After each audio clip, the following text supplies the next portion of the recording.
This tutorial will show you how to add stop motion animation to one of your artworks. The first thing you need to do is decide on a background image.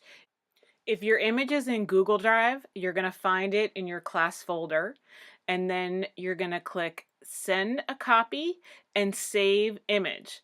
That will put it on the iPad camera roll, and you'll be ready for the next step.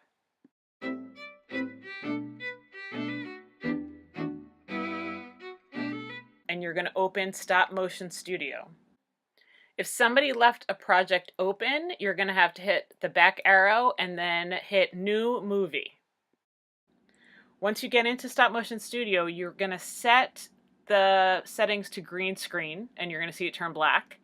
And then you need to choose your background. So I chose a background. I'm going to go to the camera roll and pull up my artwork as the background for the green screen. There I am putting the camera onto a locker shelf.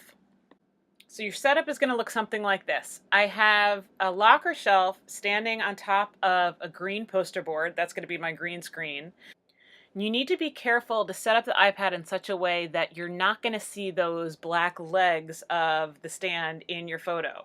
So the camera has to end up around the middle of that screen shelf, and that's why it's leaning off the edge a little bit. I'm trying to get the camera lens right in the middle.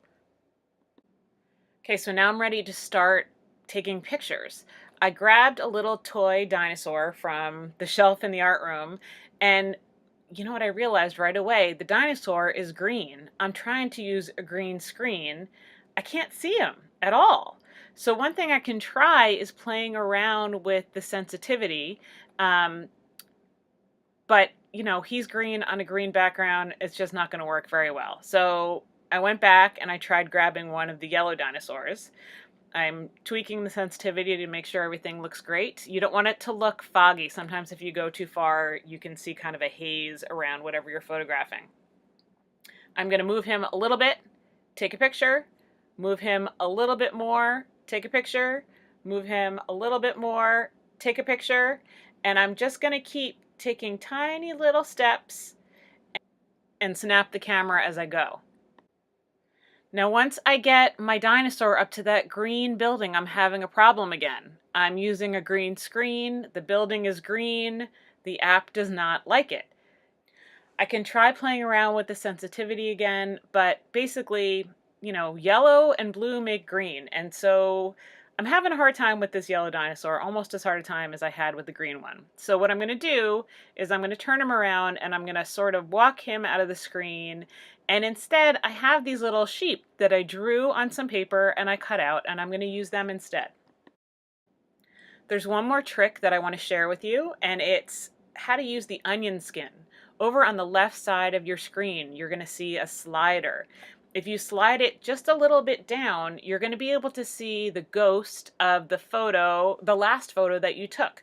So you can see now as I'm moving that sheep, I'm moving him just a little bit, taking a picture, just a little bit, taking a picture. But each time I can see where he was in the last image, and it's going to help me create a more smooth looking animation. Once I get my sheep all the way across my city, I'm going to hit the play button so I can see what I have so far. And once I like what I have, it's time to save my work.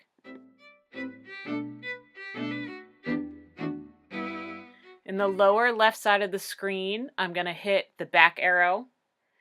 I'm going to choose the share button.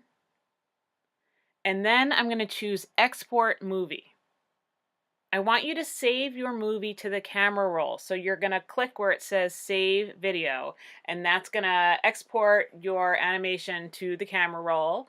And from there, you can import it into other apps or save it to Drive or whatever you're going to do with your animation today.